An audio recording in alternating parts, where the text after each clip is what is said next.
This is Webtalk 5 in the Mplus Webtalk series. It raises a fundamental question about cross-lagged panel data modeling. Can it actually be relied on to establish these cross-lagged effects? The talk is a companion piece to a new paper by Tiamer, Asparouhov and me. And we want to thank Ellen Hammacher for providing great feedback. The outline on slide 2 is straightforward. I'll give some background for this investigation. I will discuss model identification and estimation matters. Then I'll show some Monte Carlo simulations and go through 5 examples and then conclude. On slide 3 we see two very commonly used models for cross-lagged panel data analysis, the CLPM and the RI CLPM. At the top we have the traditional one, the CLPM. We have 2 variables, y and z, going forward in time. This is 4 time points. And we look at the cross-lagged effects between the observed variables across time. At the bottom we formulate the random intercept, one for the y process and one for the z process. And these are variables that vary across individuals. You can think of them as level 2 or between level variables. They don't change over time. And they influence each of the observed variables equally across time. So they can be thought of as a trait. So for instance, y1 is then composed of 2 sources, the random intercept and the within level deviation from that. And we do have then the cross-lagged effects between these latent variables across time, the within level variables. So there are no direct effects between the observed variables like for the CLPM, but they are instead between these latent variables, these within level deviations from the random intercept. This is discussed in detail in Mplus Webtalk number 4, where I go through many other models as well for panel data. Part 1 deals with continuous outcomes and part 2 deals with categorical outcomes. So in a sense, this talk is a continuation of that topic. On slide 4, the focus of the talk is given, and the key question is that of the title. Alternative models to these traditional ones would use contemporaneous or lag zero effects, and they may challenge the conclusions from CLPM and RI CLPM, the traditional models. And we raise 2 questions. Are models with reciprocal contemporaneous effects actually identified? And are models with both cross-lagged and the reciprocal contemporaneous effects identified? And then this new paper then by Asparouhov and I, we go through this and discuss the identification of the so-called reciprocal vector autoregressive model. The answer is yes to both of these questions above under certain conditions. The focus of this web talk is more on how do such models work in practice. What do the simulations and the real data examples say about that? On slide 5, I describe some earlier research related to our topic. Greenberg-Kessler in 1982 wrote an interesting article in Sociological Methods and Research where they considered a model with cross-lagged effects and reciprocal effects, also relating to previous sociological and econometric modeling in that area. And they showed that identification could be achieved by imposing a certain degree of time invariance. However, at the end, they provided some disappointing conclusions. These results are discouraging. The approach can be used in practice under a very restricted set of circumstances. So the idea of this modeling does not seem to have been picked up in practice. You haven't seen that in applications. Well, not until 20 years later, where Ormel and others published an article in Journal of Gerontology where they considered a model estimated with both cross-lagged and reciprocal effects as well as random intercepts. They, however, gave no proof of identification. They claimed that the model is identified, and they made that claim mainly or only because they got the same solution when trying different starting values. So 20 years after Ormond, then 40 years after Greenberg-Kessler, we have a paper looking at this again and trying to see how practical is it to do this sort of analysis. On slide 6 then, we point out that there are really two common types of question formats in panel data measurement, and that influences the modeling that we actually should consider. There are past status questions in the last time intervals, like 30 days, last year, how frequently did you something, and current status, how much do you agree with this statement. And that current status could be right now, or it could be experiences that you've had for a while. We're going to take a look at some data sets from this article by Ort in 2021, where he provided the data freely for use. And it's in his paper, there are 6 data sets with various time intervals between measurements: 2 months, 6 months, 1 year, and 2 years. And my claim here is that cross-lag effects may be less realistic with long time intervals and may call for allowing contemporaneous lag zero effects. Interestingly, the choice of distances between measurements, the time intervals, was considered in this Dormer and Griffin article that Ellen Hammacher recommended to me about optimal time lags in panel studies and how the results, of course, depend on the time lags. They also provide an algebraic method to explore the optimal choice. And it relates a bit to the DeBook and Preacher paper on mediation analysis, similarly considering the effect of time interval between measurements.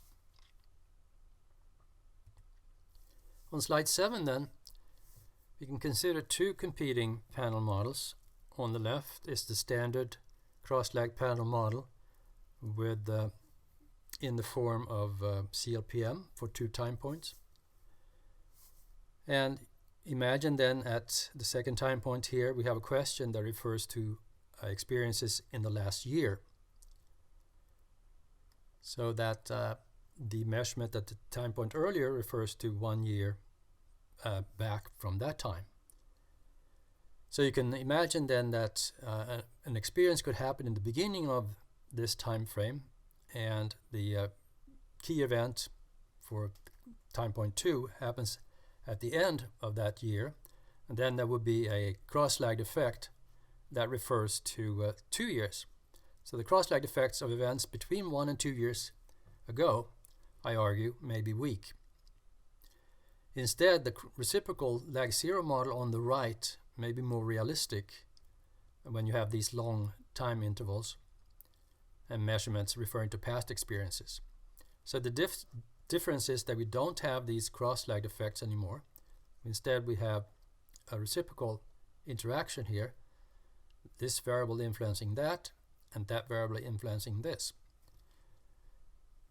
The reciprocal model is identified by the classic econometric rule that each reciprocal dependent variable has its own predictor. This variable is only influenced by that variable, not the other one, and likewise for this.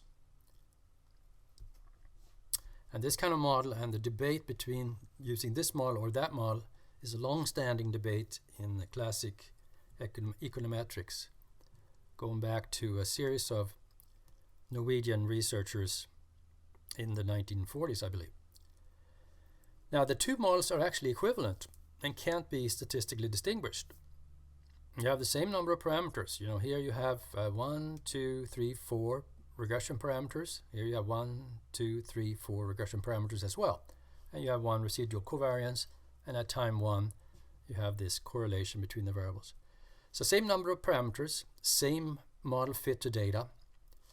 So finding cross-lag effects by this model on the left, the red model, does not therefore rule out the reciprocal model. And finding reciprocal effects in this model on the right does not rule out the cross-lagged model. So we have model equivalence here. On slide 8 then, the model on the right may actually then be considered as a summary of several sets of cross-lagged effects. These green arrows here going on across time.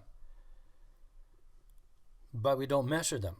We don't measure frequently enough here to capture them. We only measure here and here, 1 year apart in this example. So thereby we don't disentangle the recursive causal effects, the green arrows, because we didn't measure frequently enough.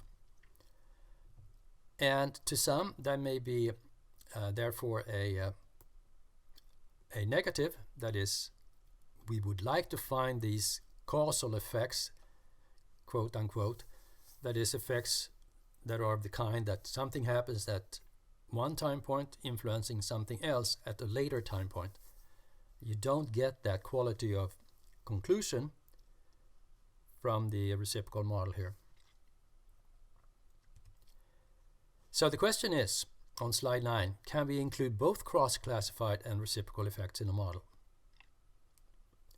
Well, here's a model then for 2 time points again. And we have 6 regression coefficients, 1, 2, 3, 4, 5, 6, but only 5 sample covariances. This covaried with that and that, this covaried with this and that, and these 2 covarying. We can ignore this covariance back there that has its own parameter. So we try to estimate 6 parameters from only 5 sample quantities, so that is not identified. But the interesting thing is that the model is identifiable when we have more than 2 time points.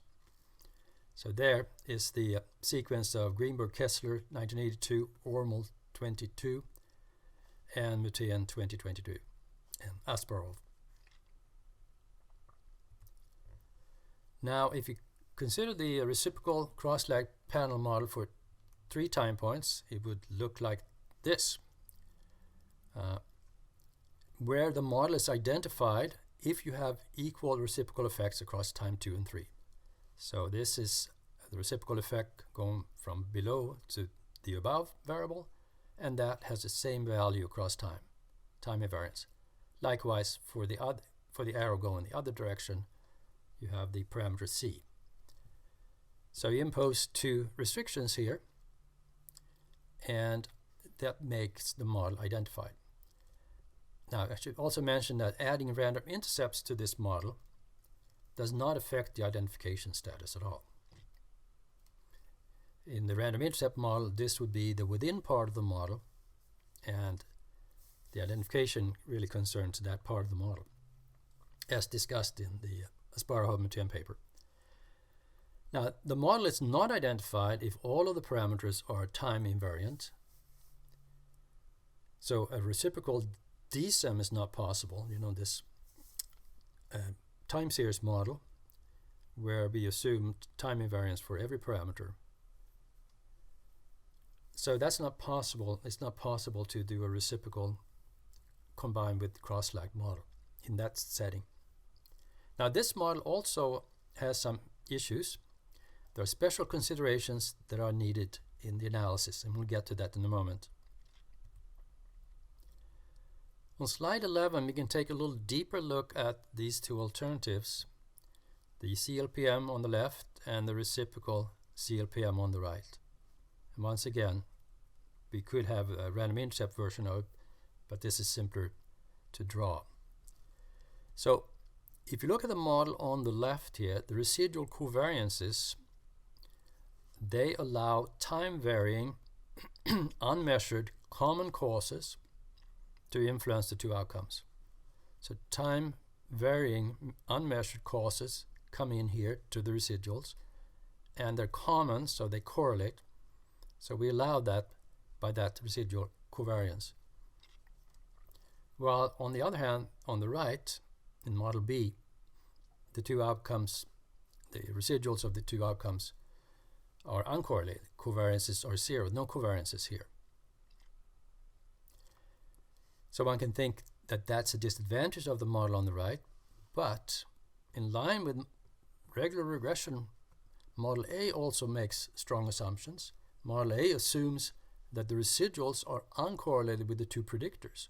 So these residuals are uncorrelated with the predictor here and here in the influence on this variable. And that's a strong assumption. And if it's not true, that's a standard assumption of linear regression. If it's not true, the cross-lagged effects will be biased. So if the data have actually been generated by Model B here, the Model A residuals are correlated with the predictors because each outcome at time t is influenced by the other variable at time t. So each outcome here at time t is influenced by the other variable.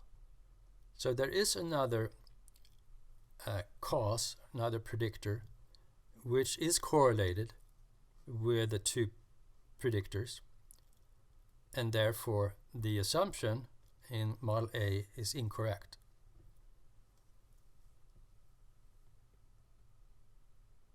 So there are then pros and cons of these two models. They come with their own set of assumptions, and we therefore, it behooves us to look at both of the models.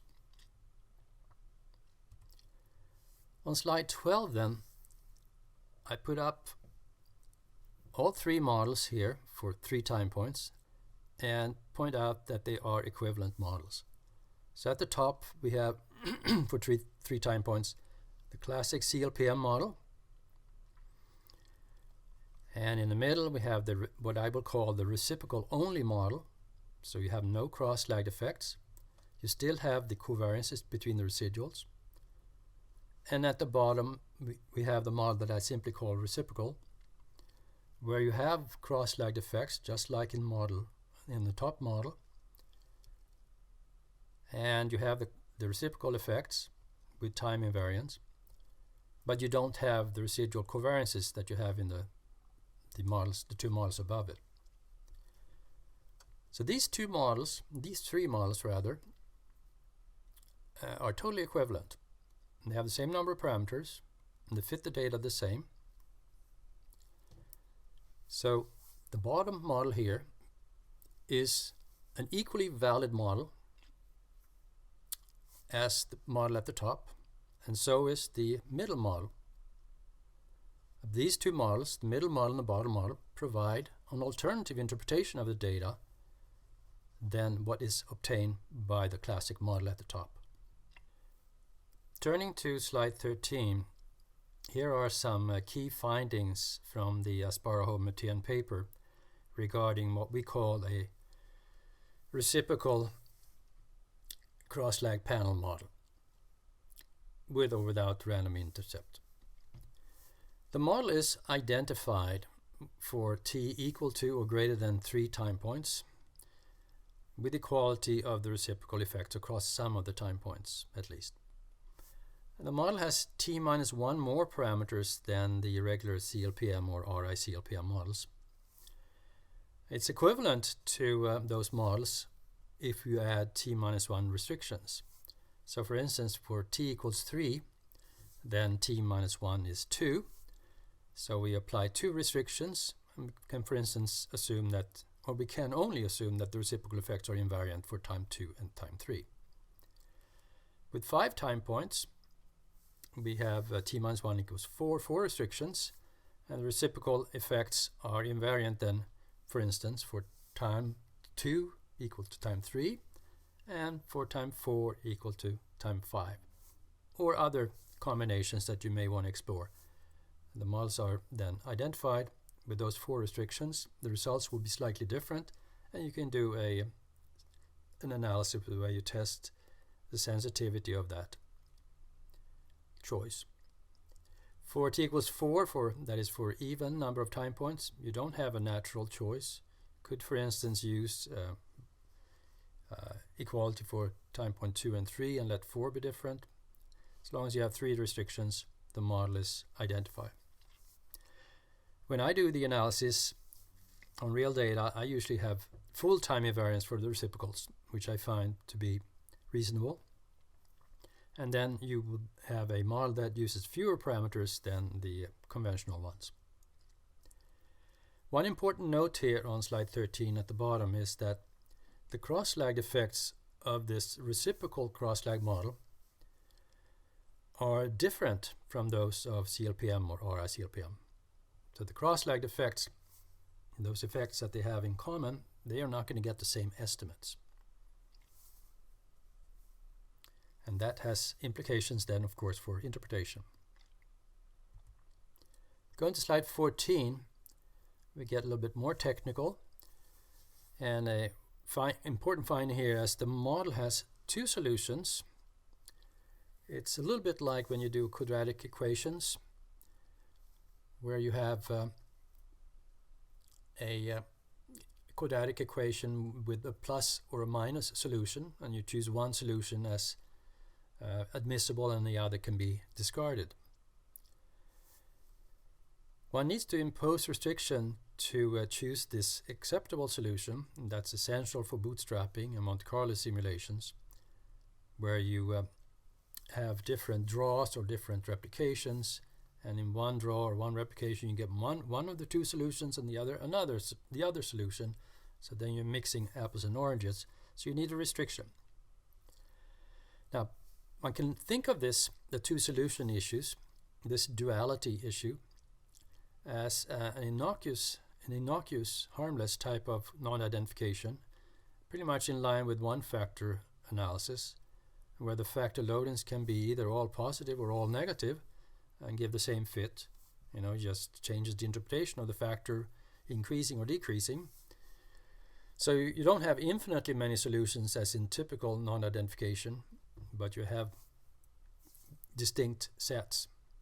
In this case, for the reciprocal model, you have two sets. Now, another consideration is that R squared for some of the within equations may be negative when the restriction is not fulfilled or applied. Another point here is that the distribution of the reciprocal estimates is non-normal, and non-symmetric confidence intervals may therefore be needed, using either bootstrapping or Bayes, although Bayes is not available for this reciprocal model yet in Mplus. Now, the non-normality may not be that pronounced in many situations, and you may choose to ignore it, but it's probably a safe thing to do to get a conservative confidence interval. We also find in this paper that there's a need for larger sample sizes than for CLPM and RI-CLPM to get sufficient power to detect the reciprocal effects. The estimates may be okay at the same sample sizes as the classic models, but the power for the reciprocal effects needs a certain number of time points and sample sizes. And we'll see that in the Monte Carlo study that I'm going to show you in a while. Now, when cross-lag effects are not included in that model, the reciprocal only model that I called it, there are not two solutions. You don't have this problem. But R squares can still be negative if you don't apply a restriction. However, non-symmetric confidence intervals are not typically needed for the reciprocals. On slide 15, then, I'm more explicit about the kinds of restrictions that I mentioned in our paper. Two kinds, I refer to them as restriction A and restriction B. And the reciprocal effects here, I call them R, Y, and RZ for two variables, Y and Z. And one restriction is that the product lies between 0 and 1. And the restrictions are therefore such that they are either positive, both of them either positive or negative. So 2 positive gives a value that's positive, 2 negatives gives a value that's positive. This avoids dual solutions, the two-solution problem, and avoids negative R square, and is suitable for real data analysis. Restriction B is formulated a little bit differently. It avoids dual solutions only. You can still get negative R square. And it's useful for bootstrap distribution, studying bootstrap distributions before applying restriction A. It's also suitable for Monte Carlo studies because restriction A always gives power equals 1 for the reciprocal effects, irrespective of sample size. So that's not useful. I won't go into why that is so here. Now, guidelines for real data analysis are given here on slide 16. Step 1, estimate the model with the non-duality of the R square constraint A, and also use the starts option in the analysis command, like starts equal 20 or 50 or even 100 in some cases, to ensure getting the best solution. It's still a fast analysis. If both reciprocal effects are significant, use that model. Very often, though, one of the two reciprocals are not significant, and you can eliminate that parameter and re-estimate the model. And also a little technical, step 4 here, if one of the reciprocals has a 0 estimate, the solution is at the border of the constraint, then the product is 0. You can re-estimate the model with the non-duality constraint B only to check if a solution is found with different reciprocal signs and better fit. More on that in the paper. So those are some of the more technical aspects of the analysis discussed in this paper, the technical part. On slide 17, I turn to Monte Carlo simulations to look at the reciprocal cross-lagged model behavior. I'm going to do two kinds of simulations. First here now, I'm going to talk about analysis where the data generation model is the same as the analysis model. So the H0 model is correct. Later on at the end of the talk, I'll do it differently. I'm going to generate by one model and analyze by another model. So for instance, if we generate data by the reciprocal model, we can ask ourselves, what would the regular RICLPM say? What would the estimates be? How much would we go wrong, so to speak? And vice versa, of course. On slide 18 then, here's the first kind of a simulation. And I'm going to work with parameter values that are based on a real data analysis. The first real data examples we're going to take a look at from the so-called MWI data, my work in I. And this is a data set from the ORT article. T equals 5, and I'm going to vary the sample size. In reality, its sample size is n equals 663. I'm going to generate normal data with no missing data, which is different from the real data analysis. And I'm going to estimate it by our reciprocal RI CLPM. So random intercept, cross-lagged effects, and reciprocal effects.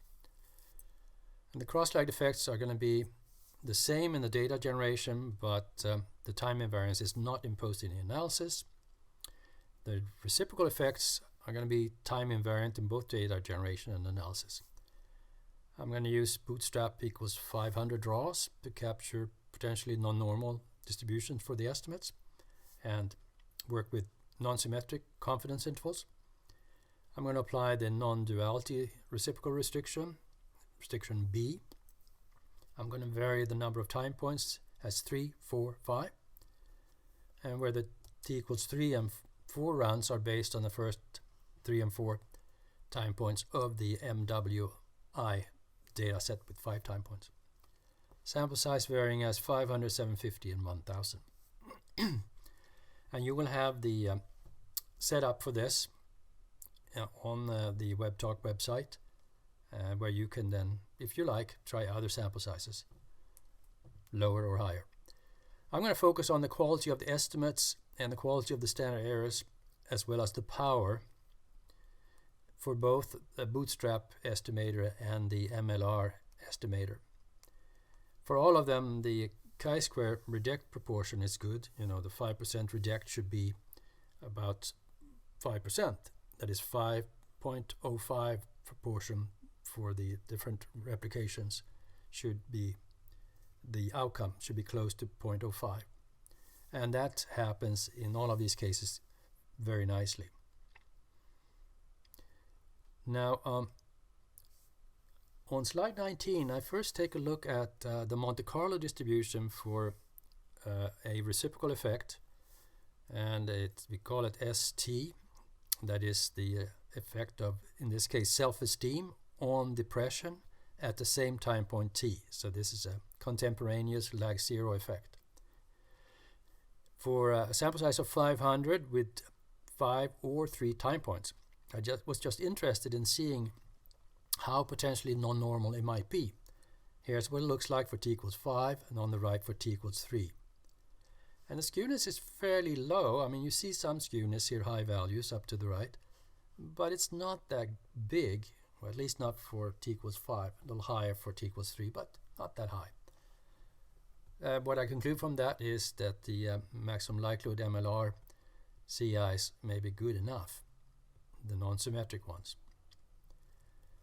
And for those who are interested how I did this plot in Mplus, I used the results option in the Monte Carlo command to save the estimates for all of the Monte Carlo replications. And then I followed that up by a type-equals basic run, reading those data, and plotted these distributions. So on slide 20, we have a lot of information, so I'm going to take it in steps. The first column is then the parameter in question. So we have 3 parameters here in the first block. You have for time, this is S5 hat, refers to the within part of the self-esteem variable at time point 5. So it regresses on S4 hat, so that's the auto regression. In the population, that's 0.510. And here, regressed on D4 hat, that's the the cross-lagged effect, which is minus 0.158. And then you have the reciprocal effect, minus 0.091. Fairly low value here. And then you have a different set in the other direction, D on D. Auto regression is 0.214. Cross-lag with S is 0.059. a little bit lower than in the other direction. And then the reciprocal effect, much higher, minus 0.431.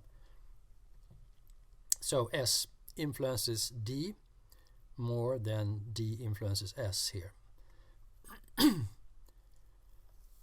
In column 2, then we get the parameter estimates average over the replications.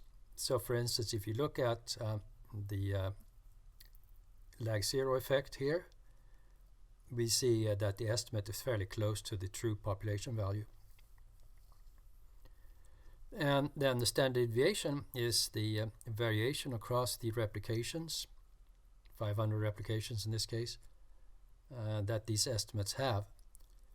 And you compare that then to the average of the standard errors by base and by MLR. So here I have sprinkled in an MLR column. You don't get that automatically in Mplus. So this column is bootstrapped, and this column is MLR.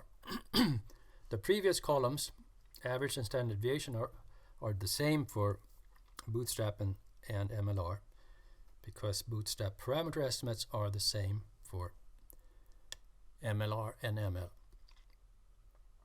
Now, and bootstrap.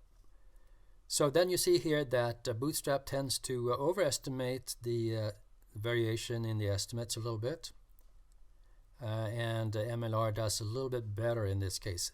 0.1028 is closer to 0.0966. And then over here, we're going to ignore MSE. We're going to mean square error. We're going to go to 95% coverage. This is for the bootstrap version. And that's close enough to 0.95, which we want. And then the last 2 columns, we have this percent sig coefficient. So those are the power columns where the MLR column is added. And we're talking about then the power to reject. That's, for instance, this this contemporaneous effect is 0. The power to reject that is 0. And we want to be able to reject that it's 0 with high probability, typically 0.8 or higher, you know. So here with Bootstrap 0.844 and a little bit more optimistic value with MLR. So for Bootstrap, this is based on the non-symmetric Bootstrap confidence interval, which is a little bit wider than the symmetric one used for MLR because you have a larger standard error estimate for Bootstrap than for MLR, and perhaps also because the Bootstrap is non-symmetric and allows for a wider interval that way as well. So this would be a 0.844 for Bootstrap power, would be a conservative estimate, and the other one will be perhaps a little bit optimistic of an estimate. So going down then, this is for sample size 1000, 750, 500. So even for 500 you got fairly good estimates. The population value is only slightly underestimated here, ignorably. The MLR standard errors are still better than the standard errors of bootstrapping. Coverage is good for bootstrapping. The power estimate for bootstrapping is quite low here, and closer to 0.80 for MLR.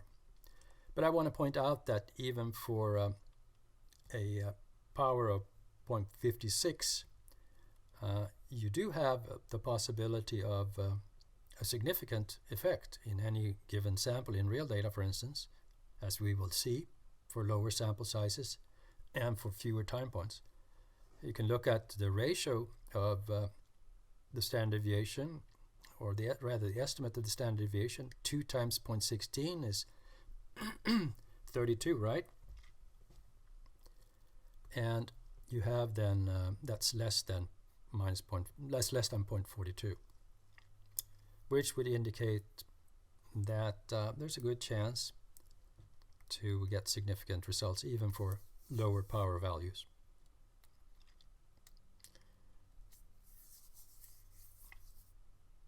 Now, if you go to 4 time points, all of these power values go down. And for instance, if you take the more pessimistic bootstrap power value for t equals 4, 500, it gets down to 0.6. And we have a real data example which is in that category. We get significant results even so, but you can't rely on it. For t equals 3, the power goes down further. And again, the bootstrap power estimate is less optimistic. So here's what you can work with and think about how you want to design your study.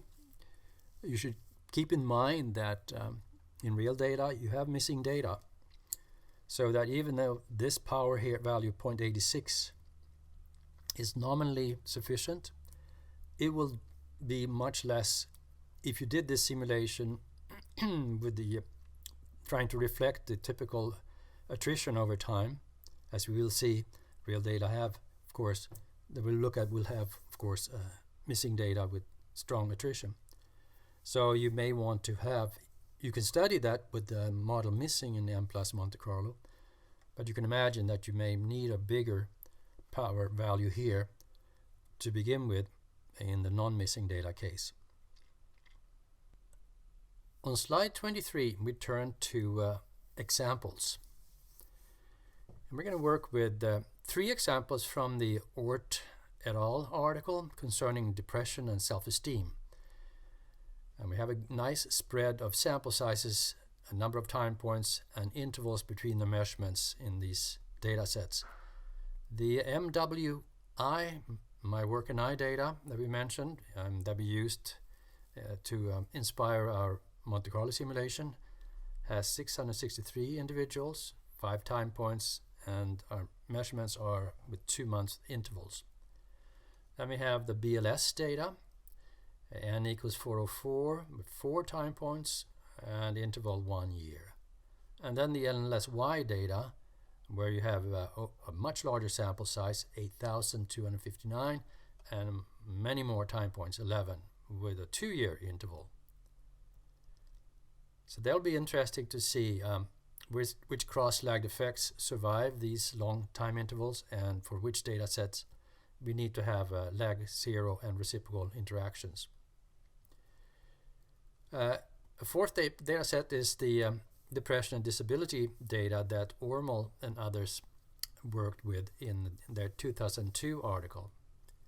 So here we have 753 people, only 3 time points, the minimum, and the interval is 1 year. Finally, we're going to look at academic self-concept and achievement, where the sample size is 933 with 5 time points and 4-month interval. So turning to slide 24, let's take a look at the first example, the MWI data on depression and self-esteem.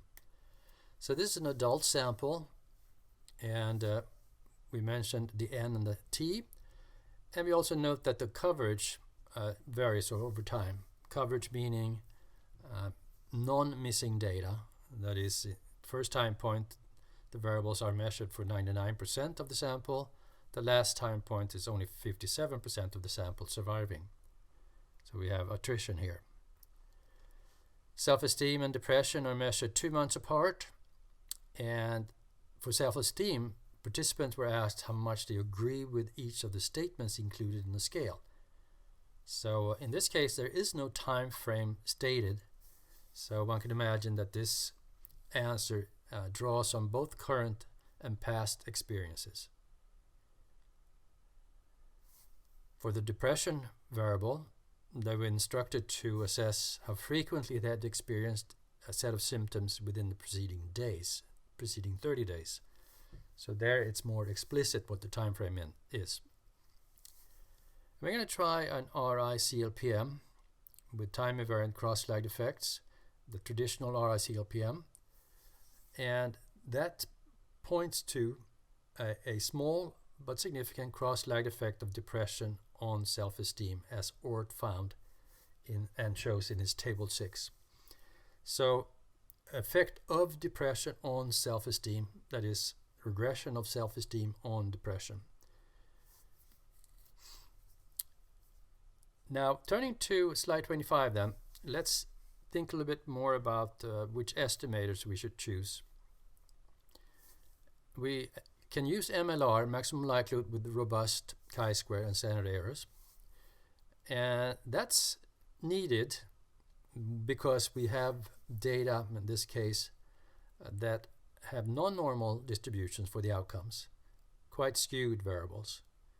So to get reliable chi-square and reliable standard errors, we use MLR. The drawback is that we don't get non-symmetric confidence intervals, which might be needed for the reciprocal effects.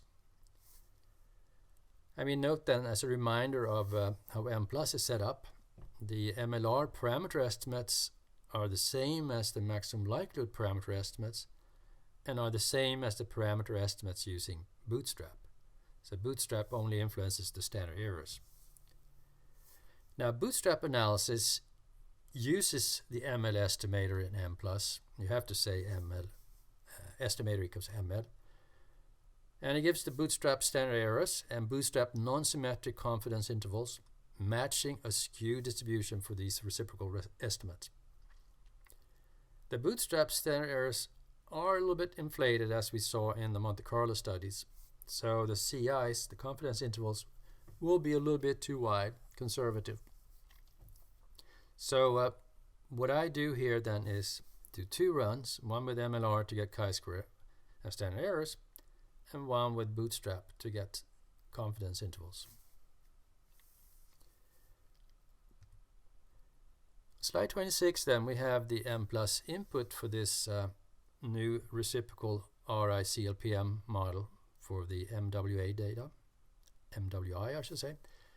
So we have here the usual Mplus setup with the title and the data and the variables, ID being the indicator of the person. So we have certain missing data flag -999, and then in the analysis command we have the estimator option set to ML, which we use for Bootstrap, as I'm saying here in the comment. And we have the alternative of using MLR for chi-square instead. By continuing with the ML estimator, we ask for 500 bootstraps. That's usually sufficient in these situations. You can try 1000 and compare for yourself. And we're going to ask for starts equals at least 20 for these models. We need to be sure that we get the best log likelihood. And then we come to the model, and first we specify the random intercept, one for the self-esteem variable is, measured by those 5 outcomes with fixed loadings 1, and same thing for the random intercept for the depression measure. And then we come to the autoregressive part, and here we then introduce again the new feature in Mplus. We're using these hat variables, S2 to S5 hat, D2 hat to D5 hat. And that's explained in Webtalk 4, part 1. And these hat variables represent those within variables in circles that I showed you in the initial early model diagrams. The hats denote residuals, so they are residuals. If you think about it this way, you have is measured by the s variables. So the s variables are regressed on is, and what's left is the residual, which is the hat variables. So therefore there's no need for creating within factors using by statements. So this saves specification lines and time. And then we continue in the right column here. The cross-lagged effects then are S for time point 2 regressed on D on time point 1 with hats, and P on here, this is the pairwise on, and likewise the other direction, D on S. And then we come to the new feature, the reciprocals. So here we have the S2 on D2 all the way down to S5 on D5. And we hold them equal across time. I'll just call that reciprocal for S and regressed on D, and likewise D regressed on S RDS. So we have we estimate 2 reciprocal coefficients holding both of them invariant across time. And then we note that we correlate the first time points residual variables within variables, but not the remaining time points. That's important to keep track of. And then in the model constraint section, we have 2 alternatives. We have restriction A and restriction B. And to remind you, restriction A ensure that we get positive R square and we avoid the dual solutions. So that's the product of the reciprocals should be greater than 0, and the product should be the difference from 1 should be greater than 0. That is, this product is less than 1. If you want to think about it, you can move this product over to the left side, changing signs, and it'll be less than 1. So it keeps it between 0 and 1, this product. Restriction B, you have the non-duality, and there it is the square of the product minus 1, that is less than 0. And then we come to the confidence intervals. So we use a bootstrap confidence interval. So we look for that in the output.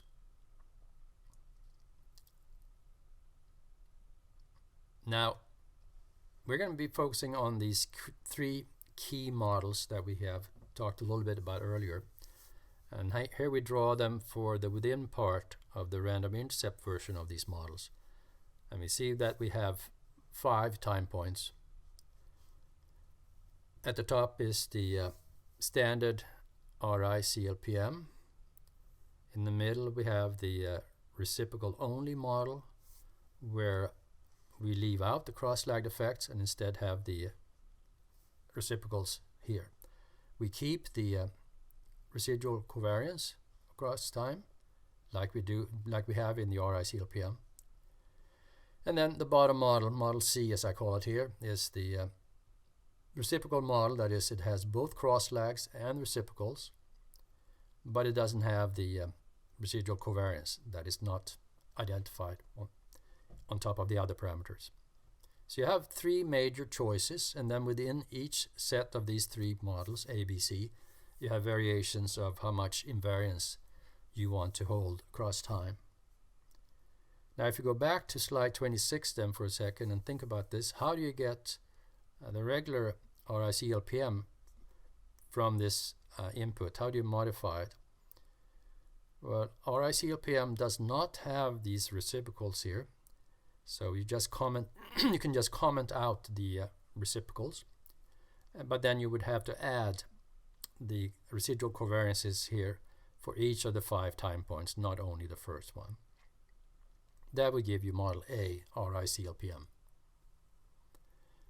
Now model B, the reciprocal only model, would get rid of the cross-lag section, comment that out, and estimate reciprocals here, but then you would have to once again add the other 4 residual covariances, because when you don't have the cross-lags, you can identify the residual covariances. So you want to have them in the model in line with how it's shown here for model B across time. So with very easy manipulation here, you cover all 3 models, and then again you can have various degrees of time invariance. Putting a label here for the cross-lags, hold them invariant across time, 1 for each of the 2 types of cross-lags. So there you have it. Now on slide 28 then, let's look at the model fit for these 3 random intercept models. Model A, model B, and model C. And I'm just doing this from a pedagogical point of view, showing that they are equivalent. That is, they have the same number of parameters, same log likelihood, same BIC, etc. And in this case then, what we've done for the reciprocal model, the bottom model, we're imposing the T-1 restrictions, that is 4 restrictions, and we are only estimating 2 equals 3 and 4 equals 5 reciprocal coefficients. So that's the invariance approach that we can take to make model C equal to model A, and is also equal to model B. Model C uses now here, as presented here, restriction B of non-duality, and it gets 2 negative R-square values for the within part relationships. So that solution should not be used. Now if you use the recommended restriction A of non-duality and positive R-square, then you get a worse log likelihood, minus 1535, worse than minus 1532, and BIC goes up to 3357 instead of 3349. So the equivalence with model A is lost, but it's a perfectly okay model in itself. So this can happen, and you have to keep track of this.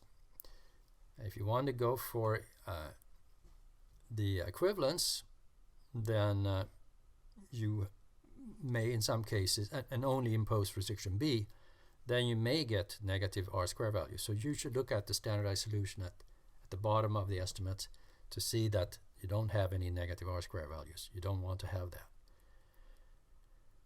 Now, model C can also be done ignoring this equivalence with the other 2 models. Can be done with fully time invariant reciprocals. So using only 2 instead of the 4 reciprocals that we have in this model C up here. So using only 2 reciprocals, 1 for each direction, that gives you actually the same log likelihood in this case for these data, 1532, with 2 fewer parameters, and therefore a better BIC value. So we show that model on the next slide. So it's interesting in this case, with some perhaps luck, with fully time invariant reciprocals, a natural assumption, we get as good of a likelihood as the other 2 models, and therefore that model wins on BIC. So here then on slide 29, we are looking at a series of models, and we're going to add even more to this list. So once again, we have the RI CLPM with 44 parameters, and we also recognize the reciprocal only model with 44 parameters and the same fit statistics.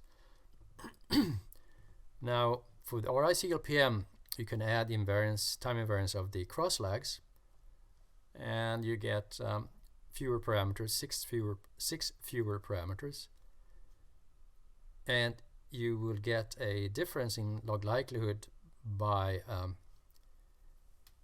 14 points, 8 plus 6. So that's let's see, that's this is also MLR estimation here. Now we should remember, which means that it's you have to take into, for a strict difference, chi-square difference test, you will have to take into the scaling correction factor. But in this case, it looks like with a difference of 14, which you double then, it's a 28 with 6 parameters, looks like it's a significant misfit adding the invariance of the cross lags.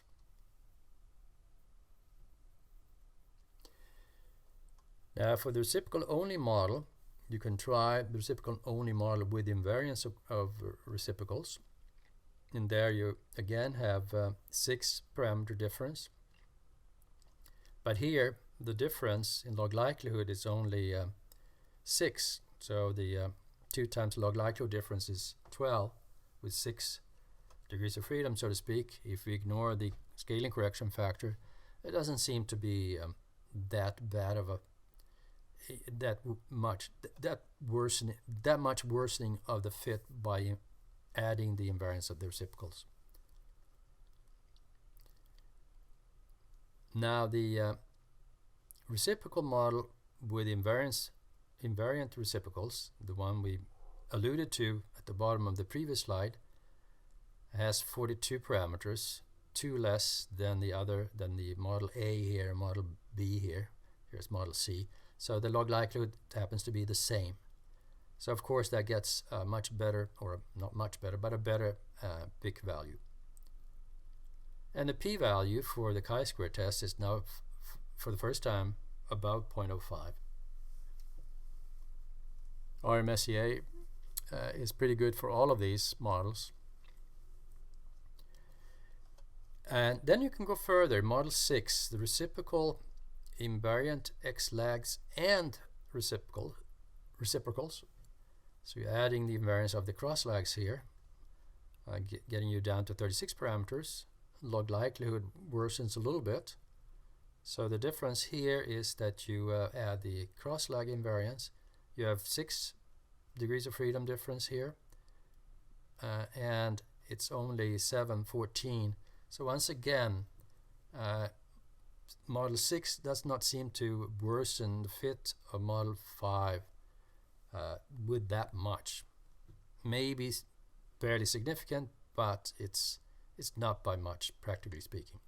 And our model gets the best BIC value here of all of the models. And since several of these models are not nested, BIC is an important factor to look at. So once again, Model 1 is equivalent to Model 3. Model 1 is also equivalent to a reciprocal CLPM. with reciprocals restricted to equality, for instance for times 2 equals 3, 4 equals 5, which implies that comparing model 5 to model 1 tests for full reciprocal invariance. You know, that's the difference. Model 5 is therefore not rejected in that difference investigation because they have the same log likelihood. They even have the same log likelihood. All right. Slide 30 then takes a look at the bootstrap distribution of the reciprocal effects.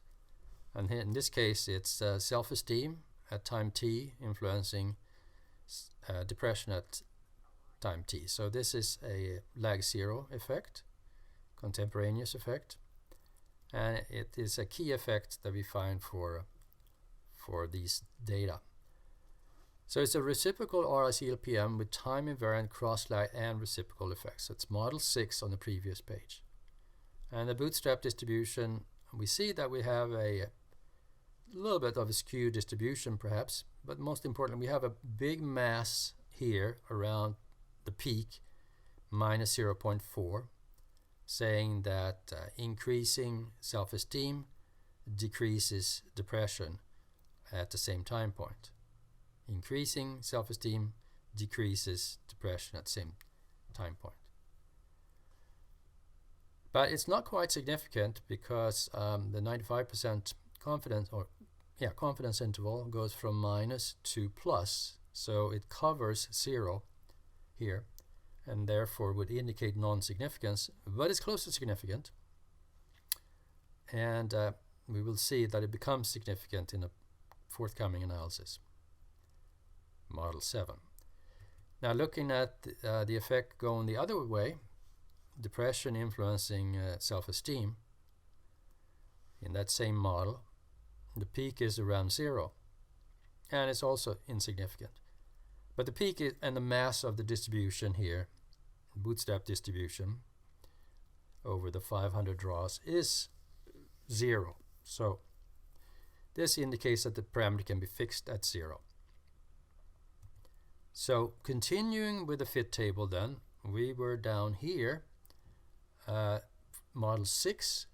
From model 6, looking at the results, we will add the restriction that we only allow S influencing D, but D influencing S is fixed at 0.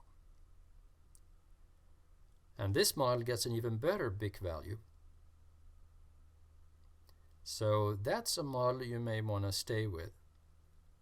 And just to test this out, let's use the same model but allow only the effect in the other direction. Same number of parameters and a worse fit, worse log likelihood by 6 points, and a worse BIC, and a worse p-value for chi-square. So model 7 seemed to be a reasonable model to consider here. So on slide 33, we have a summary of the analyses. We're looking at the estimated effects in 3 key models for this data set. And several of these models fit the data about the same as we've seen, but have different interpretations. So here we have the 3 major contestants. Model 2, we're using the invariant X-lag version of it for simplicity. So that's the model type A, and then model type B is the reciprocal only model with invariant reciprocals, and then model type C, our key model type, reciprocal with X-lags that are invariant, and the reciprocals are invariant as well, plus we restrict ourselves to allowing only the contemporaneous lag 0 effect in one direction, fixing the other one to 0, as indicated by the previous slide's analysis. So looking at this then, we see interestingly that the model 2 here gets a significant cross-lagged effect. Depression when depression increases, self-esteem at the next time point decreases. For that model, we don't have reciprocals, so that's not applicable. For reciprocal only, the cross-legs are not available, so that's not applicable, not available. And the reciprocals turn out to be non-significant. Model 7 then, we actually find the same cross-legged effect as for the RI-CLPM. Similar estimates, in fact, as well. But we also find a significant reciprocal effect from self-esteem to depression. So when self-esteem goes up, depression goes down, talking about the same time point.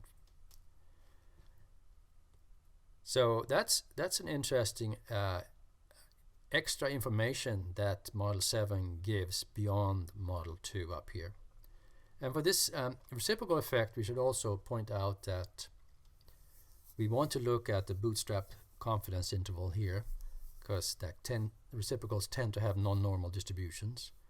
So we would look in the output section called confidence intervals of model results to make sure that the confidence interval doesn't cover a 0, but you have significance. So I would say Model 7 may be preferable here, because it is more informative than the others, and it contains Model 2 as a subset, and doesn't really fit worse. And Model 7 has the best BIC, and BIC is useful here, as I say, because the 3 models here on the screen are not nested. And again, standardized cross-legged effects for Models 2 and 7 are very close. So here I would say that you do get more information by looking at the reciprocal cross-legged model. And it'll be interesting to see now if that holds up for the other 4 data sets.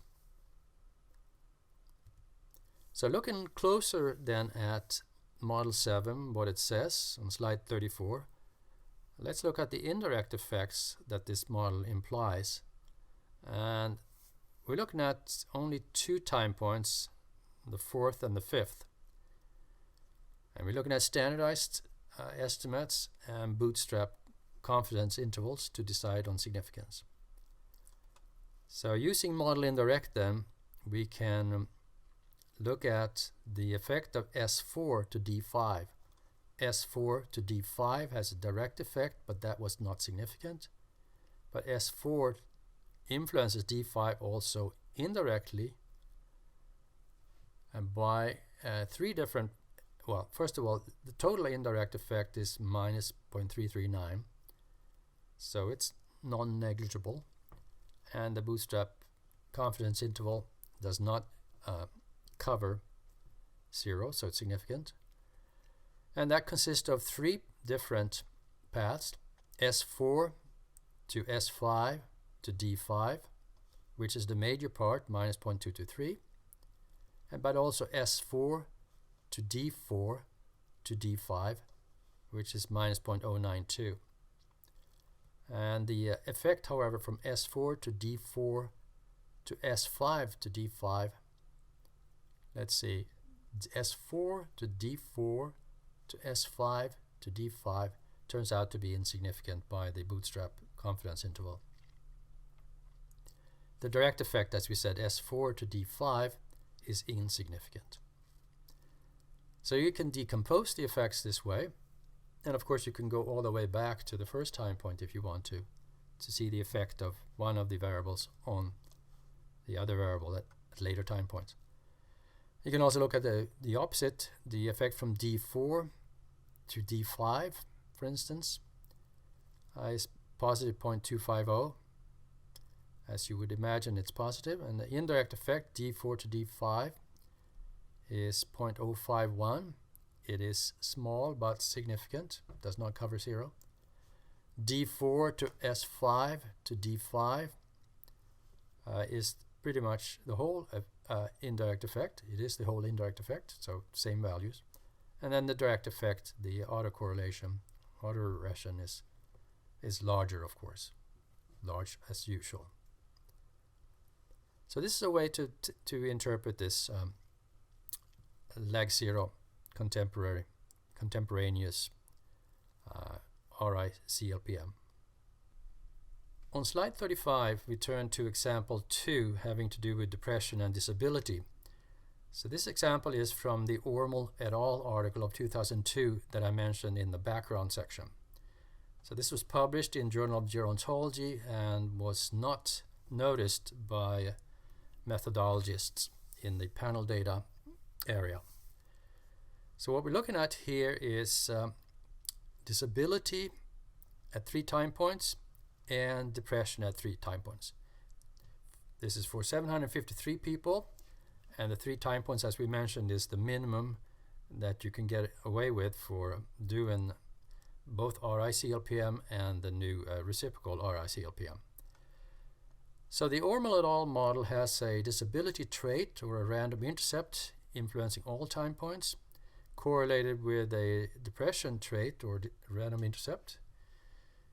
And in addition to that, we have cross-lagged effects across time, lag 1 effects, plus we have lag 0 effects, reciprocal lag 0 effects.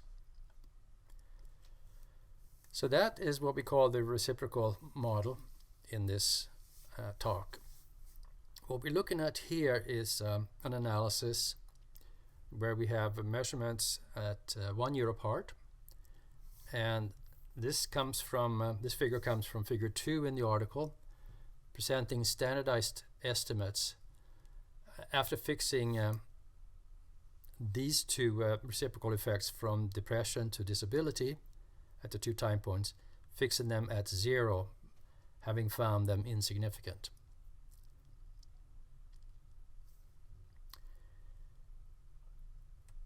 Now on the next page then, we conclude that this reciprocal RI-CLPM has the same kind of finding that we saw in our MWI example. One of the reciprocal effects is found insignificant.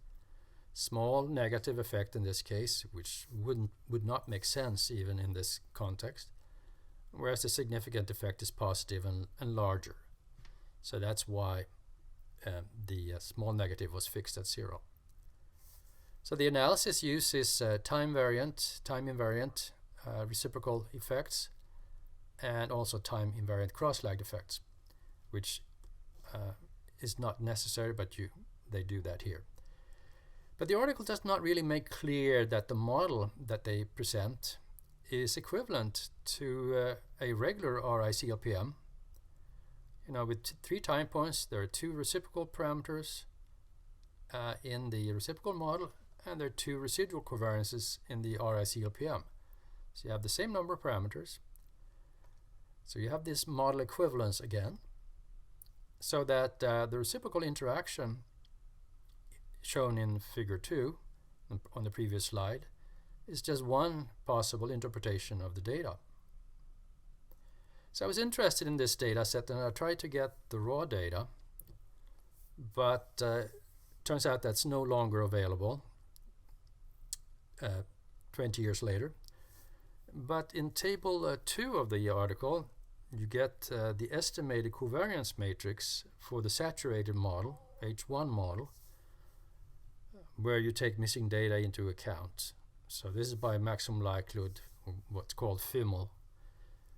In this case, 76% actually have complete data for all 3 time points, so the missing data situation is not that bad.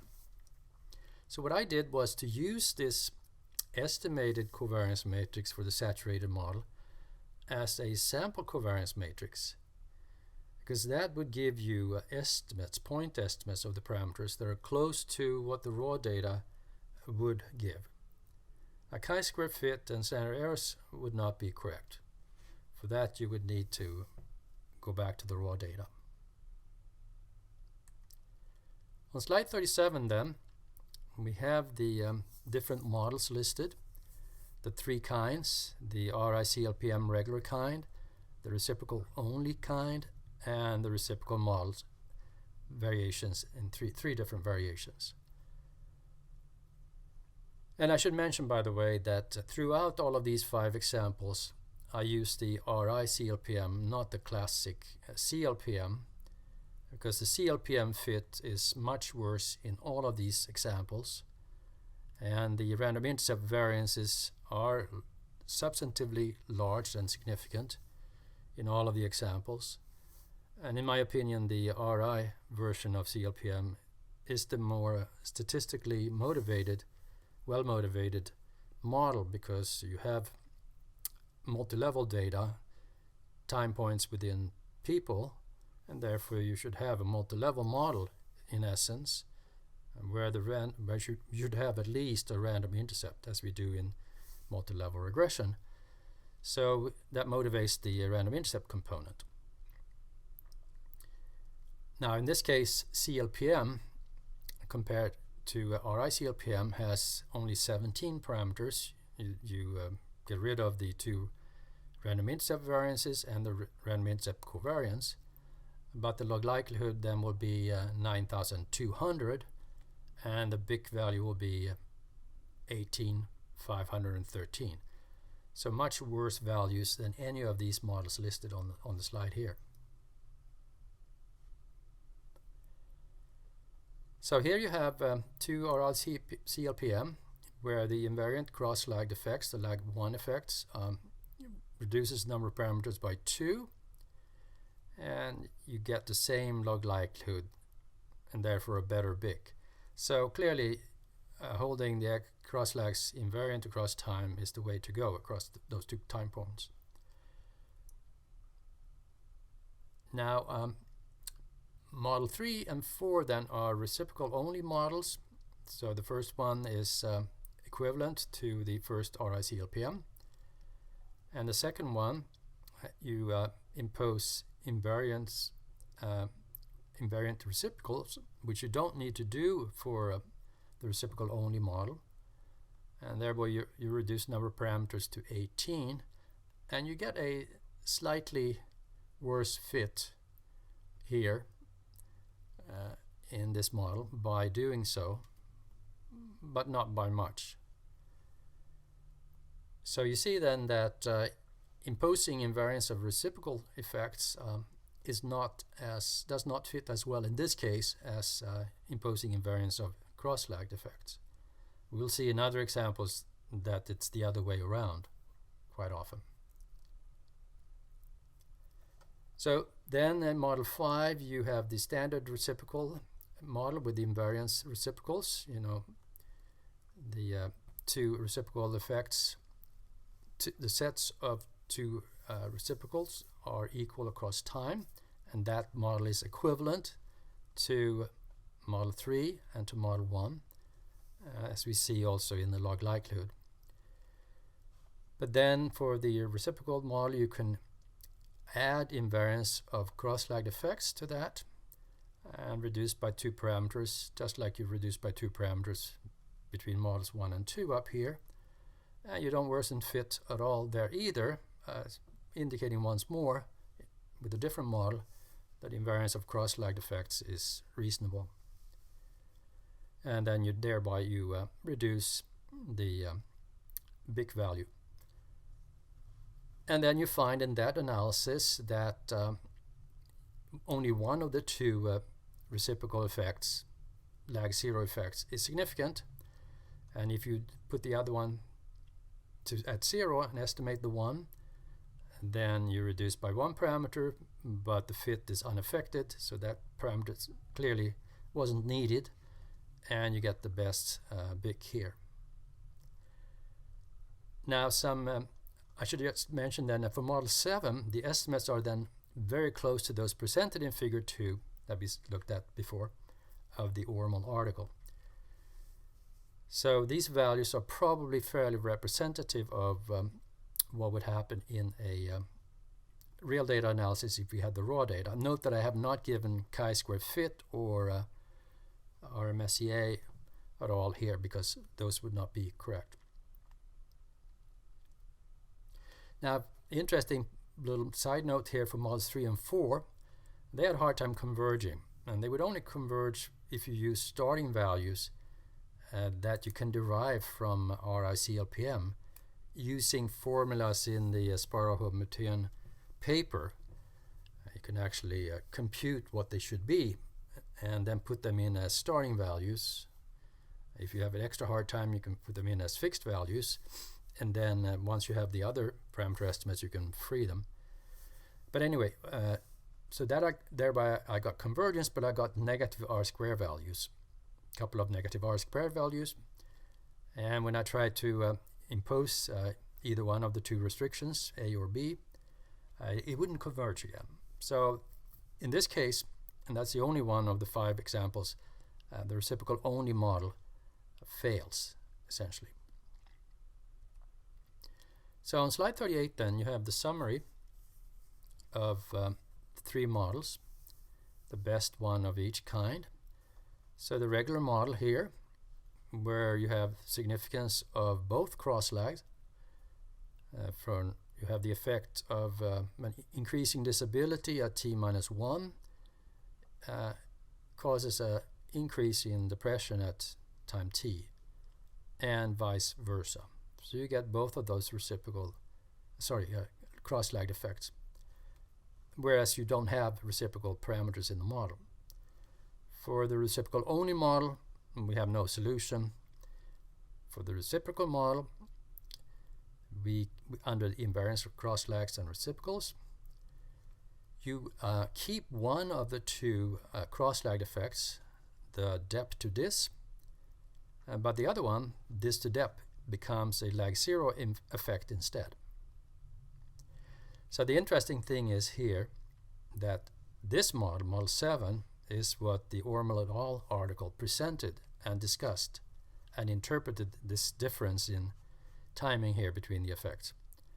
However, you have a model which is just as good up here, and it would say that there are no lag 0 effects, there are only the cross-lagged lag 1 effects, and they go in both directions.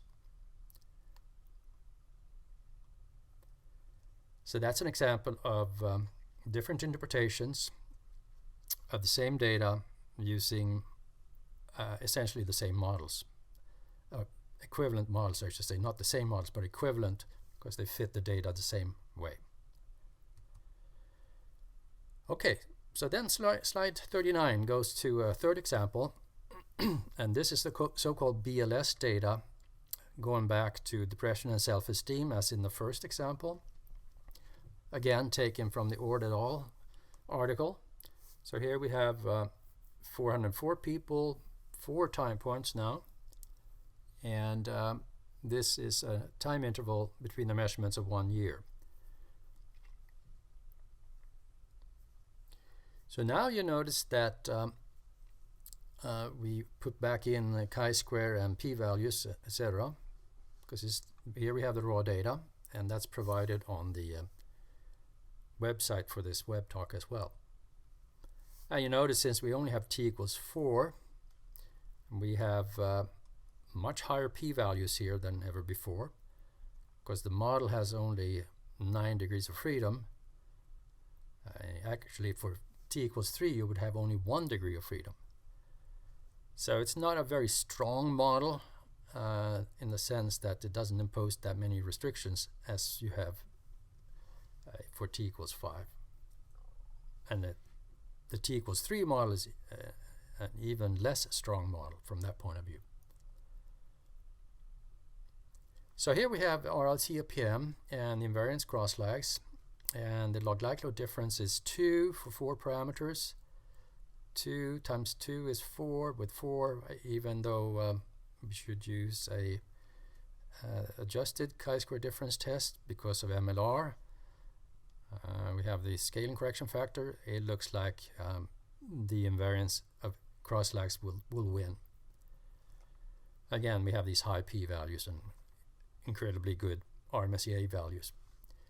The reciprocals only model equivalent to the first one here, and reciprocals only with the invariant reciprocals has 31 parameters like the model 2, but they're not the same, and actually in this case invariance of reciprocals fits better. And then we go to the reciprocal model, which has the cross-lags in it, and we have the invariance of the reciprocals and the invariance of the cross-lags as well as the reciprocals down here. And we see that the log likelihood value does not increase that much, even though the number of parameters get decreased, and therefore we get the best BIC value in the whole column here, 3344. But you could claim that several of these models fit the data about the same, but they do have different interpretations. So on slide 40, we take a look at the interpretations. Again, the three key models, one of each kind, each type. And the interesting thing here is that for the BLS data, the regular RI CLPM has no significant cross-lags. Nothing is significant there. Same thing holds for model 4. None. No lag 0 reciprocals. So no action at all here. But for model 6, you actually get a lag 0 effect that's significant from depression to self-esteem. And that's significant also with bootstraps, confidence intervals. So that's interesting. You would find nothing by regular methods, but you find something of interest with the reciprocal model.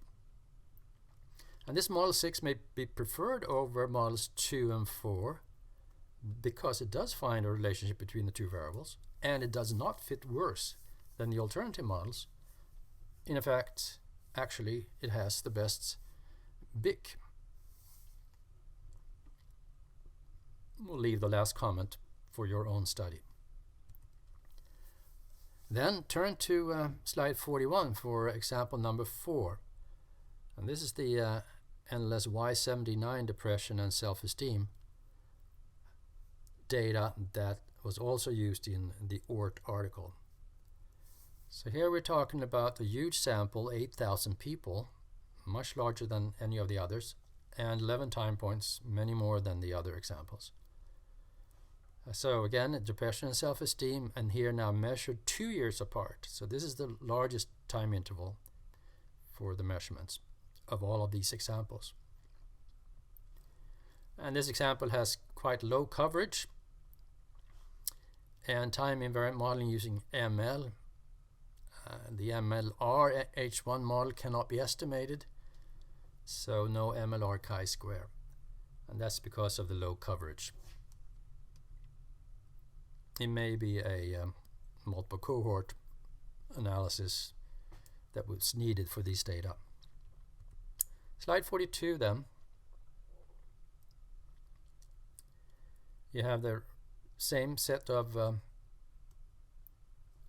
models, and here now we see that the degrees of freedom increases quite a lot because of the 11 time points.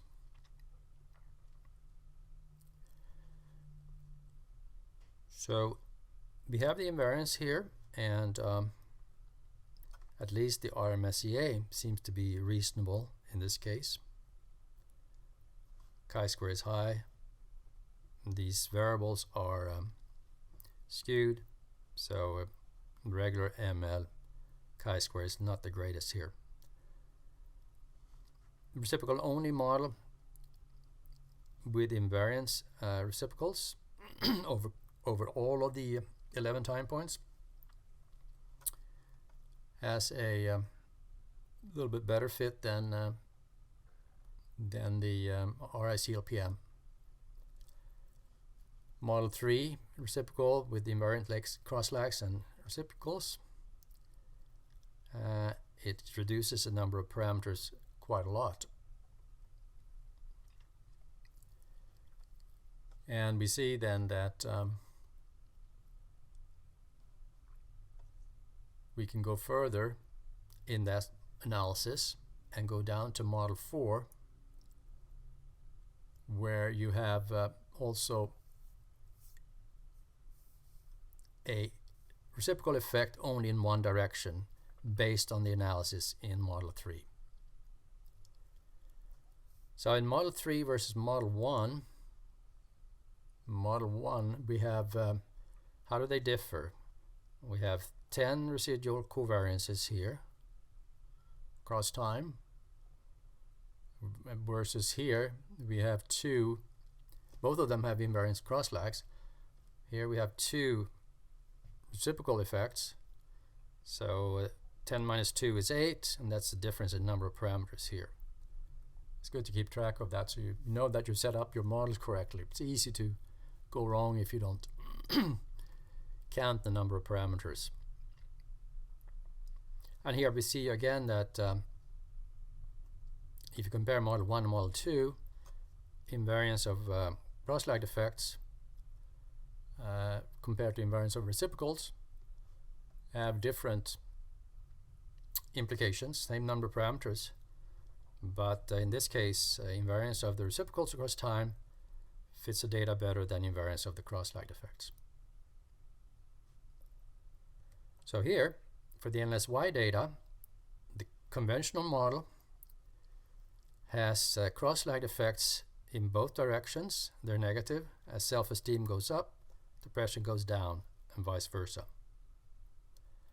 The reciprocal-only model, however, moves those effects over to lag 0, contemporaneous effects, reciprocal effects, of the same sign, but nevertheless not with a lag 1. And Model 4 then keeps one of the cross-lagged effects and moves the other one over to a lag 0 effect. So one could claim here that Model 2 contradicts Model 1 and is partly supported by Model 4. So that's interesting. Okay, the fifth and last example, academic self-concept and achievement measured by GPA, grade point average, and we'll call it the GPA data for short from now on. It has to do with French high school students, fairly large sample and a nice number of time points. And it's measured 5 times over 6 trimesters during first and second years of high school. No data for the 5th trimester, so non-equidistance here at one point of the time points. So what is that? That's, 3 or 4 months apart, these measures, apart from between the last 2. So it comes from an article that's analyzed in a new paper by David Kenny and Betsy McCoach.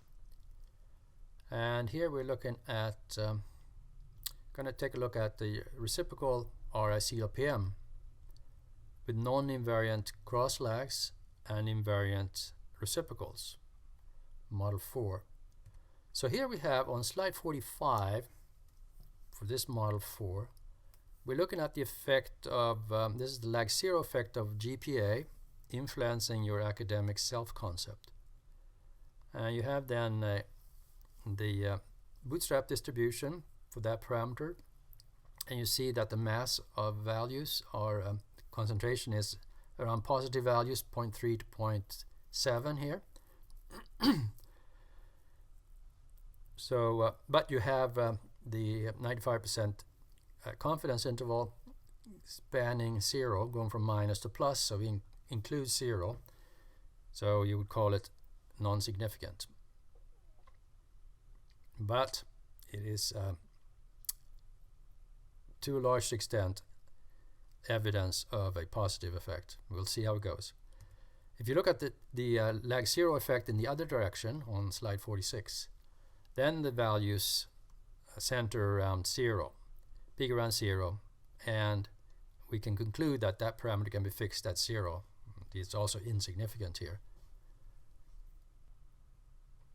On slide 47, we see a summary of the models we have fit to the GPA dataset. And to remind you again, we have 5 time points in this case. The first model is the random intercept cross-lag model, where we have non-invariance among the cross-lagged effects, because of the difference in the time interval between the last two measurements, last 2 time points. And we see that we have not too great of a fit.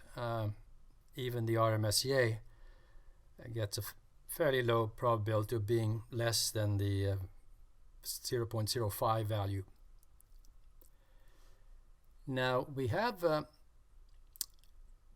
the same time intervals between the first 3 time points, so we could have invariance for those time points. So cross-lags between time point 1 and 2 equals cross-lags between 2 and 3 equals cross-lags between time point 3 and 4. So we get 2 cross-lags for that interval, and then 2 more for the interval that ends at the end of the time points. And that model then has, instead of having 8 cross-lagged effects, 4 times 2 cross-lagged effects per interval, we will have 4 only. 2 for the first set and 2 for that last time interval between 4 and 5. So 8 versus 4 is a difference of 4, and that's a difference in number of parameters here. And that model fits a little bit better, a little bit higher probability of being less than 0.05 for the RMSEA. And if we look at the log likelihood, you have only a 2-point difference here. We multiply that by 2 to get a feeling for chi-square, and we have as many as 4 parameters difference between the models. So it looks like you don't get a worsening of fit going to model 2, although we have not taken into account non-normality scaling correction factors in the chi-square difference testing. So that's in the family of the random intercept cross-lag models, the model type A as we referred to it earlier. If we then turn to model type B, which is the reciprocal case, reciprocal only, we have nothing to report here. And if you look at the bottom, my comments here are for model 3, if we try a solution for the 44 parameter equivalent model version, or even the invariant reciprocals version, time invariance of reciprocals, we find that we cannot get a solution. No convergence or negative R-square values. And we can conclude then that model 3 is not suitable for this data set. And that can happen in some applications, in some data sets. If you then turn to model type C, the reciprocal model, which allows reciprocal interactions and cross-lagged effects, then we notice here that I go for a 42 parameter model, not the equivalent 44 parameter model, and that is again because of no solution, that I was not able to get a solution for the 44 parameter equivalent version which would apply only t-1, that is 5 minus 1, 4 restrictions on the 8 reciprocals. That is, for instance, 2 equals 3, 4 equals 5, time points 2, reciprocal effects for time points 2 equals those for time point 3, and reciprocals for 4 equal to those for time point 5. So 2 reciprocals per interval here, so 4 parameters. So 8 minus 4 is the 4 restrictions that we have, which would give us 44 here in this case. But again, I did not find a solution there, and instead I went to the model with full time invariance for the reciprocals. So that has 2 parameters less. Instead of 4 parameters, I have only 2 reciprocal parameters. So that model actually has a reasonable RMSEA as well. The BIC is not as low as for model 2.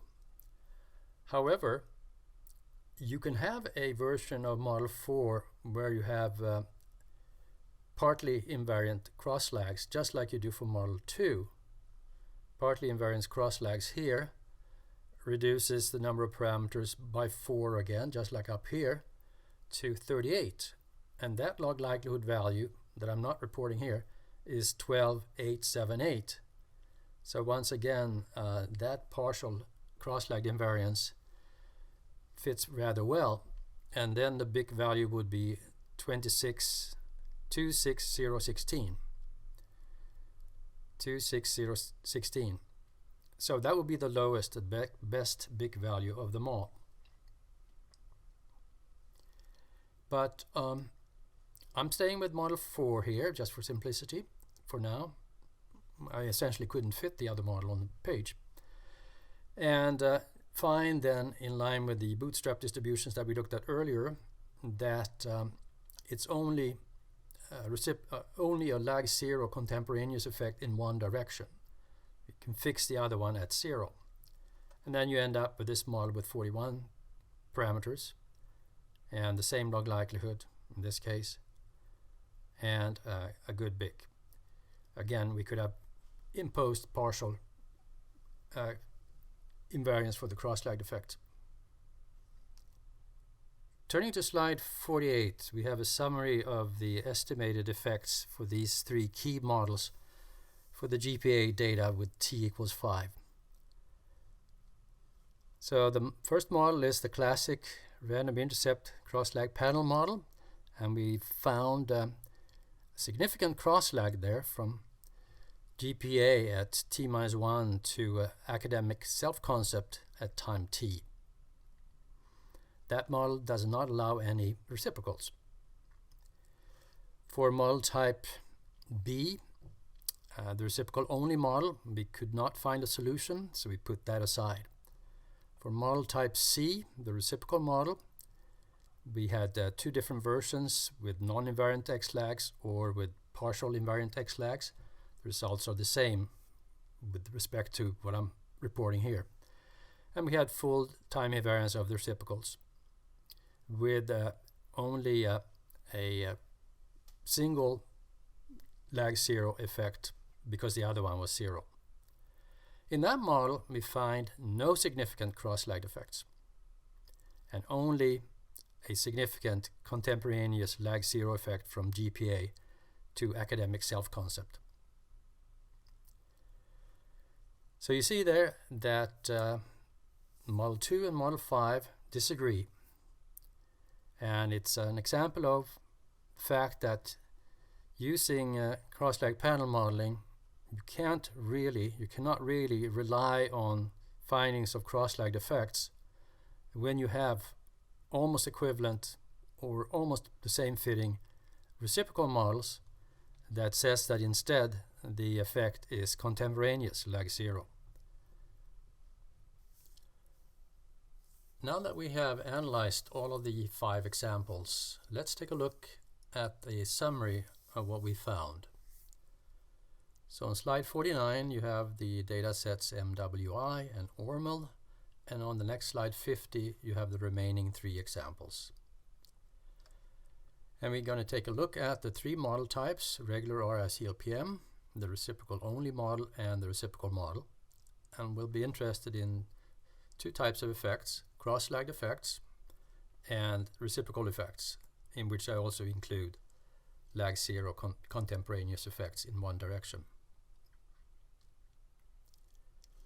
A first question we may ask is which cross-lagged effects, as determined by RICLPM, remain after also allowing for lag 0 effects. So here in the regular RICLPM we find a cross-lagged effect from depression at a previous time point to self-esteem at a later time point. That effect survives in the reciprocal analysis, and the reciprocal analysis adds another effect, a lag 0 effect from self-esteem to depression. So we learn something more from the reciprocal model, but it does not contradict the regular RICLPM finding of a cross-lagged effect. For the ORML data, the RI-CLPM gives cross-lagged effects in both directions. The reciprocal model supports only one of those effects, from depression to disability, whereas it puts the effect in the opposite direction, disability to depression, as a lag zero effect. So here we have only partial support for the RI-CLPM finding of cross-lagged effects, significant cross-lagged effects in both directions. On slide 50 then, we have the BLS data, which that data set is a little bit different. Regular RI-CLPM finds no cross-lagged effects that are significant. The reciprocal model finds no such effects either, but it does find a lag zero effect from depression to self-esteem. So here there's no contradiction between the models. For GPA, RI-CLPM finds a cross-lagged effect from GPA to academic self-concept. However, the reciprocal model moves that effect to a lag zero effect and has no significant cross-lagged effects. So here the cross-lagged effect finding of RI-CLPM is not supported by the reciprocal model. Now for the endless Y, the RI-CLPM model finds cross-lagged effects in both directions. The reciprocal only model moves those cross-lagged effects, those lag 1 effects, to lag 0 effects. And the reciprocal model sort of splits the difference, keeping a cross-lagged effect in one direction as a lag 1 effect, but moves the other one to a lag 0 effect.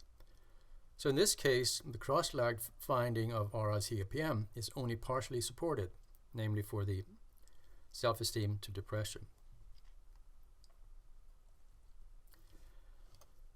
Now, we also note that none of these 5 examples has an empty column, empty reciprocal or lag 0 effect. There's something there in all examples. And we also note that none of these examples has a reciprocal effect, except for the endless Y data for the reciprocal model, for the reciprocal only model. In the reciprocal model type, we only see lag 0 effects in one direction so far in these data. But I'm sure we'll see other applications in the future where we'll have true reciprocal effects also in the reciprocal model. I have done Monte Carlo simulations adding to those I showed you earlier, where I have situations of moderate standardized effects in both directions being recovered quite well in simulations.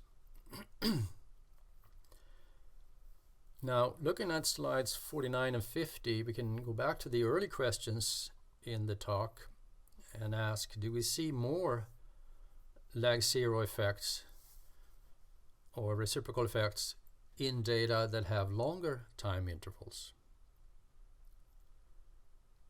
So you may want to look through the examples from that point of view, but I don't really see that kind of connection.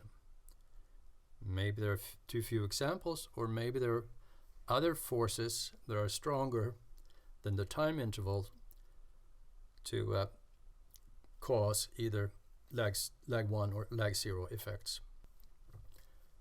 Turning to slide 51, we once again look at Monte Carlo simulations, but in this case the H0 model is incorrect, by which I mean that we generate according to one model but analyze according to another one.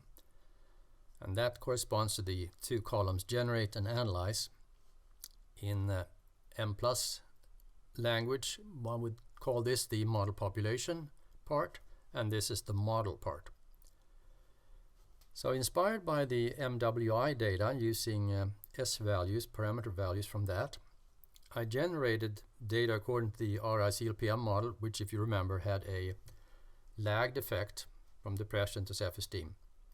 And then I analyzed by the reciprocal model, and in this case found no significant effects.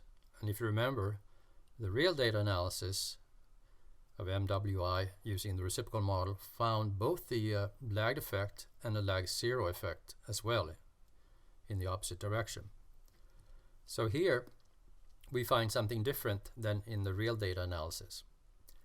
Now the data sets that are generated versus the real data set, they're quite different, of course, because I did not generate non-normality in the variables. I did not generate attrition, missing data by dropout. But nevertheless, it is of some interest to note that these two come out differently. Now, if you generate by the reciprocal model, we had effects of both the cross-lagged and the lag zero type. If you generate by that, but analyze by RICLPM, so go in the opposite direction, we do find the same effect that we found in the real data. So here we have some agreement. Now you can play around with that in your thoughts and think, does that support that the fact that the reciprocal model is the one that generated the real data?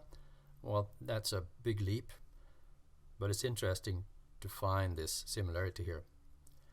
Note also this chi-square 5% issue. You have, that's the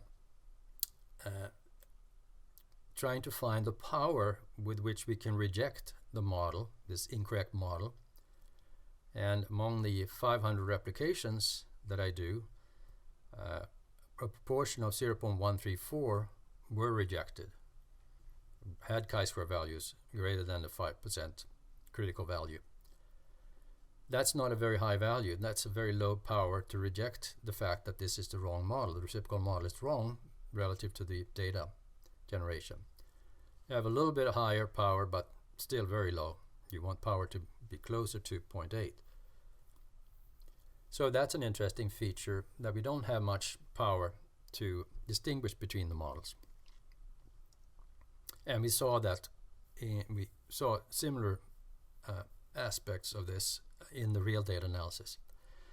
For the BLS data, I only do this in one direction, generate by the reciprocal model with the cross-lagged effect, and analyze by the RLCPM, finding nothing for RLCPM, and that's the same as in the real data analysis. And the power is still very low. Going then to NLSY, the regular RICLPM finds cross-lagged effects in both directions, and that's what we generate by. And then when analyzed by the reciprocal only model, we find nothing. So that's different than the real data, where we found these two effects to be lag zero for the reciprocal only model. Again, power is low, which is interesting because we have 8,000 observations here for NLSY. Now, generating by the reciprocal only model, we have the cross-lagged effect and the lag zero effect. And analyzing by RLCPM, we find a cross-lagged effect, a small effect in one direction. And if you remember, there were cross-lagged effects in both directions, so that's not exactly the same as the real data analysis, but it is somewhat similar. Now, of course, it would be interesting to generate data according to a model that is neither RICLPM nor nor reciprocal. And we could do that by, for instance, as Ellen Hammacher suggested, could add a residual covariance to a model that has both reciprocals or lag zero effects and cross-lagged lag 1 effects. Now, one could ask them which model, RICLPM or one of the reciprocal models, gets the worst bias. They're both wrong. The tricky thing with this is that it's hard to choose parameter values that are realistic because that model is not identified. So we can never get ideas from real data what are reasonable values for the parameters. And the results would depend quite a lot on the values chosen, not only for the residual covariances, but also for the cross-lagged and lag zero effects.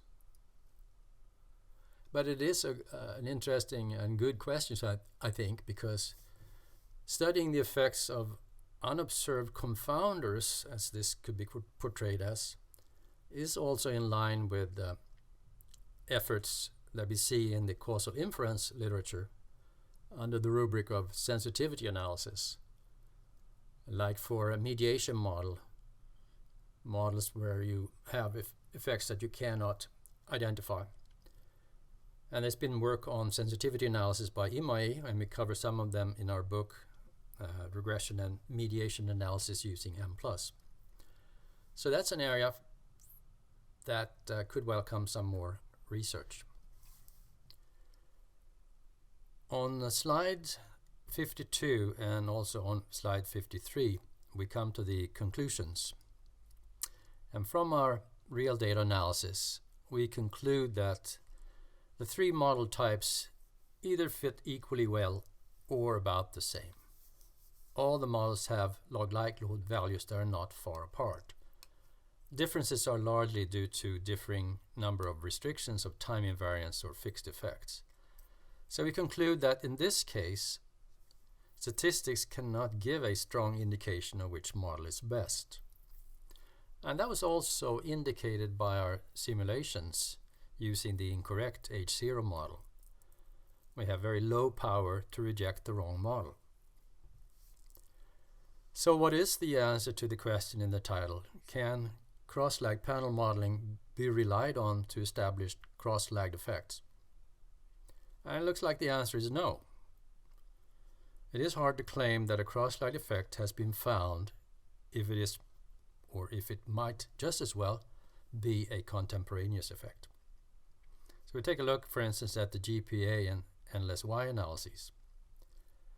So GPA, regular RICLPM, says that we have a cross-lagged effect, but reciprocal analysis says that that is a lag zero contemporaneous effect. Endless Y, RICLPM, says that we have two types of cross-lagged effects in both directions.